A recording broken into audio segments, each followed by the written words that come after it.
SIR होना चाहिए कि नहीं होना चाहिए? बिल्कुल एसआईआर इस होना चाहिए या नहीं होना चाहिए? हम तो बस एक सिंपल सवाल जी पूछ हो रहा है। हाँ, एसआईआर होना चाहिए ना? सुनिए सुनिए सुनिए, होना चाहिए ना? अगर गड़बड़ियां हैं तो एसआईआर स्पेशल इंटेंसिव रिवीजन होना चाहिए। आप तो वही पॉइंट प्रूव कर रहे हैं। नहीं हम बिल्कुल होना चाहिए, लेकिन तो सुनिए एक सेकंड। हाँ। चीफ इलेक्शन कमिश्नर की सिलेक्शन की प्रोसेस से सर्वोच्च अदालत के न्यायाधीश को क्यों हटा दिया? सर्वोच्च अदालत ने कहा कि अगर चीफ इलेक्शन कमिश्नर का चुनाव अगर वो प्लायबल होगा, अर्थात वो लचीला होगा, तो इस प्रजातंत्र के लिए नुकसानदायक है। 16 जून 1949 को बाबा साहब अंबेडकर ने संविधान सभा में ये कहा था कि अगर कोई मूर्ख और धूर्त चुनाव आयुक्त हो गया तो हमको ये जो आर्टिकल है, उस समय ड्राफ्ट आर्टिकल 289 था जिस 324 की ये बात करते हैं, तो इस देश के प्रजातंत्र को नुकसान होगा। भारतीय जनता पार्टी खेल मंत्री बनाया नहीं, खेल मंत्री बनाने थे या नहीं थे? नहीं थे, बिल्कुल नहीं थे। आज तक के चुनाव कौन सुनता है बताइए आप? हम जब पहली बार चुनावी प्रक्रिया को जो सिलेक्शन का तरीका है मुख्य चुनाव आयुक्त का, उसको क्यों बदला ताकि आपको फायदा हो? सीधा जवाब बदला। जब एक चिट्ठी सीधा गांधी खानदान के ऑफिस से आती थी और इलेक्शन कमिश्नर नियुक्त हो जाता था, तब इनको बाबा साहब याद नहीं आए। अभी कैसे किया नियुक्त? 2023 तक इस देश में तो प्रजातंत्र को लूट लोगे? प्रजातंत्र को लूट लोगे क्या? बारी बारी से। अच्छा, बाकी तीनों चेहरा देखेंगे क्या खाली? जब इस देश में सिर्फ एक चिट्ठी पर इलेक्शन कमिश्नर नियुक्त होते रहे प्रधानमंत्री के कहने भर पर, और इस देश के लीडर ऑफ ऑपोजिशन का भी कोई नाम नहीं था, तब इनको याद नहीं आया ये सब। जब इस देश में इस तरह की प्रक्रियाओं को लगातार आगे बढ़ा, और कौन भूल गए, नवीन चावला से लेकर तमाम वो लंबी लिस्ट है, और आगे आना चाहता हूं। एक बहुत सीधी सी बात है, और इन्होंने जो बोला सब झूठ बोला। 2023 में सुप्रीम कोर्ट ने कहा कि इस पर लेकर एक बॉडी बनाई जानी चाहिए, एक कंप्लीट बॉडी बनाई जानी चाहिए, और जब तक वो बॉडी नहीं बनती है तब तक उसमें चीफ जस्टिस ऑफ इंडिया रहेंगे। आज उस जगह पर लीडर ऑफ ऑपोजिशन तो है, उसमें प्रोविजन करते ना एक्ट में, प्लीज, तो है ना leader of opposition. Leader of opposition Atal ji थे क्या? प्रधानमंत्री जी थे क्या? मुरली मनोहर जोशी थे क्या? राजनाथ सिंह जी थे क्या? तीन लोग था, बताइए। तीन लोग में ऐसा इलेक्शन कमिश्नर अपॉइंट करेंगे। अंजना जी क्यों एकदम समझ में नहीं आ रही? आपको समझ में नहीं आता। आपने इलेक्शन कमिश्नर को समझ में हमें नहीं आता, और चुनाव ये हारे जा रहे हैं लगातार के रूप में यूज किया। समझ में किसे नहीं आता? चलिए अब टीएमसी की तरफ आगे बढ़ते हैं, क्योंकि ममता दीदी भी ये कह रही है कि गड़बड़ी नहीं होनी चाहिए, लेकिन ऑन रिकॉर्ड वो भी जितना मैं समझ पाई हूँ चाहती है कि स्पेशल इंटेंसिव रिवीजन हो। अगर गड़बड़ियां हैं होनी चाहिए ना जी। देखिए एसआईआर एफआईआर कुछ भी करा लीजिए, मगर पश्चिम बंगाल में 2026 का जो चुनाव है, भारतीय जनता पार्टी या बाकी जो भी पार्टियां, नई नई पार्टी भी बन रही है, चुनावी बिगुल बसता है, तो बहुत से जैसे ठंड के मौसम में विदेशी पक्षी आते हैं, तो वहां पश्चिम बंगाल में पूरे दिल्ली से केंद्र सरकार जाएगी और भी लोग जाएंगे, मगर वहां की सत्ता नहीं बदलने वाली है। क्यों नहीं बदलने वाली है? इसका मुख्य कारण है कि वहां जो माँ माटी मानुस की सरकार है, वो 94-95 जो स्कीम है, आपको समझना है कि हमारी दीदी कभी ये धर्म का भेदभाव नहीं करती है। इसी की तो तकलीफ है इनको। दीदी बोलती है धर्म अपना अपना उत्सव सबका, धर्म अपना अपना उत्सव सबका। जब बात करते हैं बाबा जगन्नाथ धाम का मंदिर जब बनता है, उस समय ये नहीं जाते हैं। इनके एक नेता जो 2021 के चुनाव में इनके मेन सेनापति थे, दिलीप घोष, वो उस मंदिर के उद्घाटन में चले जाते हैं तो उनको हाशिया पर रख दिया जाता है। यह है भारतीय जनता पार्टी का दोहरापन धर्म के नाम पर। धर्म की बात नहीं करनी है इनको। इनके पास नेता कौन है पश्चिम बंगाल में? मैं इनसे पूछना चाहता हूं। तापस राय, जिनके यहाँ 2024 के चुनाव के पहले आप ईडी सीबीआई भेजते हैं, उसके बाद में वो बेचारा डर जाता है, 10-5 करोड़ रुपया बैंक बैलेंस होता है, तो आदमी को डर के मारे जाना पड़ता है। ये डरा करके राजनीति करना चाहते हैं पूरे देश के अंदर में। जो माहौल है आज एक भय का माहौल है।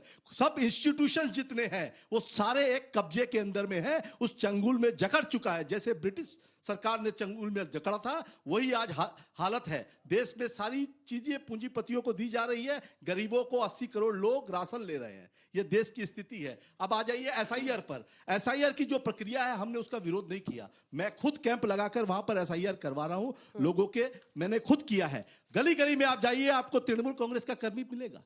मगर इलेक्शन कमिश्नर के ऊपर सवाल उठता है, ज्ञानेश कुमार जी पर सवाल इसलिए उठता है कि 2000 इन्होंने अमेंडमेंट किया 2023 के इसके संशोधन करके कि बूथ के अंदर में वही व्यक्ति बैठेगा जो उस बूथ का वोटर है, मगर इन्होंने संशोधन कर दिया क्योंकि इनके पास बूथ में बैठने के लोग नहीं है, पैसे देने के बाद भी नहीं है। अभी वर्धमान जिले के अंदर में और दूसरे जिले में जो बिहार और झारखंड से लगते हैं, वहां से बिहार की बाइकें आ रही है। ये चुनाव घुसपैठिए दिखा रहे हैं।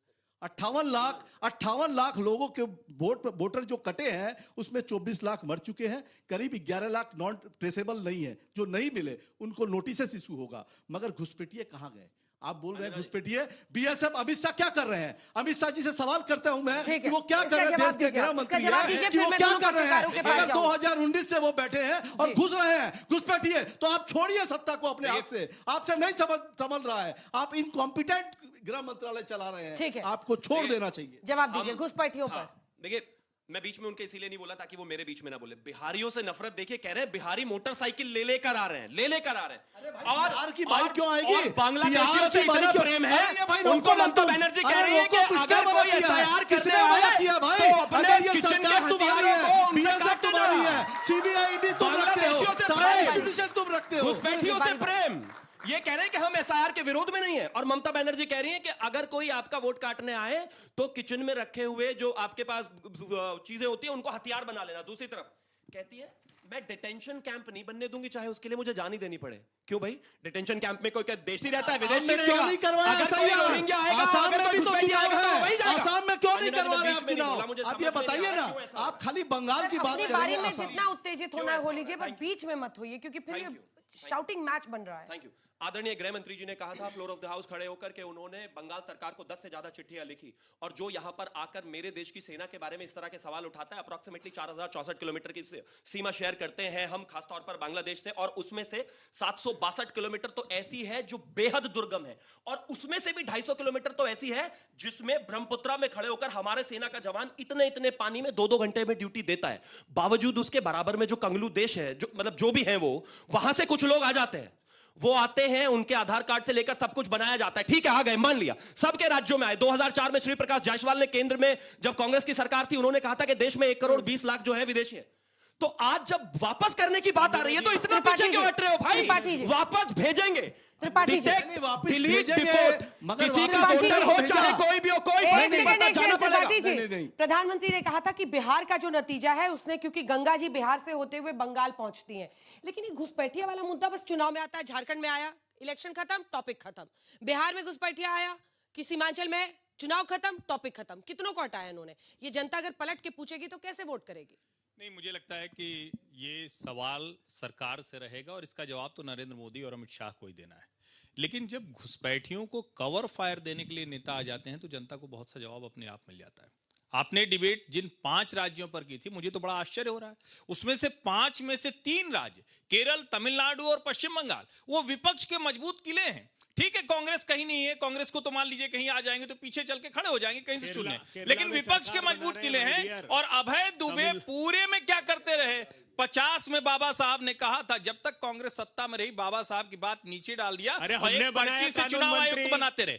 झूठ, कानून अफवाह मंत्री फैलाना, हमने बनाया, और जब आप इस्तीफा एसआईआर तुम्हारे पर इस कारण तरह की दिया। डिबेट करते हैं तो लगता है कि घुसपैठिए बचाने की कोशिश कर रहा है। 70 के दशक में, अंजना जी। 71 की लड़ाई के बाद इंदिरा गांधी कह रही थी करोड़ों घुसपैठिए आ गए, हम अंजना जी। कहां से उनको निकालें? कोई मैकेनिज्म नहीं मिल रहा है। आज मैकेनिज्म मिल रहा है। एसआईआर आपके सामने, हर पार्टी को कहना चाहिए कि अंजना एनआरसी जी। साथ में है, तब सरकार से आप पूछ पाएंगे घुसपैठिए अंजना जी, क्यों कैसे? नहीं निकाले जा पा रहे। असली मुश्किल वहां है। विनोद जी एक बार बोले, उसके बाद विनोद जी एक बार बोले। विनोद जी, आज आपको क्या लग रहा है 5 राज्यों में, क्या बिहार से एक पुश मिला है बीजेपी को, पश्चिम बंगाल में? क्योंकि देखिए ममता दीदी का भी ग्राफ लगातार बढ़ता रहा है, वो भी 215 पर पहुंची है, ये 0 से 77 पर पहुंचे, लेकिन वो अपना बेटर करती रही हैं। और कांग्रेस को आप कहा देखिए, बात चूंकि 5 राज्यों की हो रही है, लेकिन ज्यादा फोकस बंगाल पे ही हो गया। इस समय भारतीय जनता पार्टी का जो स्टेक है वो बंगाल और असम में है। केरल, तमिलनाडु और पुडुचेरी में, पुडुचेरी की तो सरकार जिस तरह की है उस पर, केरल में बीजेपी अपनी 1 सीट 2 सीट कमल खिलाने के लिए वो है, उसको उम्मीद शायद शशि थरूर से कुछ मिल गई है। तिरुवनंतपुरम का जो है नगर पालिका में उन्होंने जीता है, वो अभय जी की समस्या है। लेकिन असली लड़ाई बंगाल में ही होनी है। असम असम में है, लेकिन असम में हेमंत मुझे बिस्वा शर्मा? असम में समस्या क्या है कि अभय जी की जो पार्टी है ना, हाँ। उसके साथ मेरा भरोसा थोड़ा, मतलब कितना चुनाव लड़ती है वो हम महाराष्ट्र देश में देख भरों में चुके हैं, वोटर का भी यही हाल वो हम हरियाणा ये में तो देख बड़ी चुके, मुसीबत। वो हरियाणा में देख चुके जहां बिल्कुल इनकी लहर चल रही थी, और उसके बाद पता लगा वो, अब मध्य प्रदेश में हम देख चुके। इसलिए असम में क्या करेंगे पता नहीं। अभी तरुण गोगोई को उन्होंने, गौरव गोगोई को बनाया उन्होंने अध्यक्ष, प्रदेश अध्यक्ष, लेकिन असम को लेकर मैं बहुत मुतमईन नहीं हूँ। बंगाल में बीजेपी के सामने बहुत कड़ी चुनौती आज भी है ममता बनर्जी, क्योंकि ममता बनर्जी जो है वो फाइटर भी हैं, उनका कार्यकर्ता भी तृणमूल का गांव में है, और बीजेपी को सामने सबसे बड़ी समस्या है, बीजेपी उनको मुद्दों पे नहीं घेर रही है। बीजेपी वहां वही हिंदू मुस्लिम, हिंदू मुस्लिम, जबकि ममता बनर्जी के शासन पे जो मुद्दे उठने चाहिए, सरकार को लेकर जो मुद्दे उठने चाहिए, बीजेपी को उनको फोकस करना चाहिए, लेकिन बीजेपी उस पर भी फोकस नहीं कर ठीक है, रही लेकिन इसी से जुड़ा हुआ टीएमसी का हुमायूं कबीर, क्या आप उनको एक फैक्टर बनता हुआ देख रहे हैं? जिसके बाद मैं प्रश्न युवाओं का लूंगी, क्योंकि ममता दी ने खुद कहा है 2011 के सेंसस में लगभग 22%, 27% वहां मुस्लिम पॉपुलेशन था।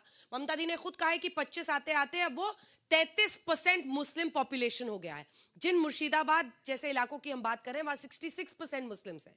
क्या हुमायूं कबीर जो ये बाबरी मस्जिद के नाम पर 6 करोड़ रुपए इकट्ठा करके अपनी पार्टी बना रहे हैं, क्या वो मुस्लिम वोट काट सकते हैं जैसा ओवैसी ने सीमांचल में, बिहार में किया?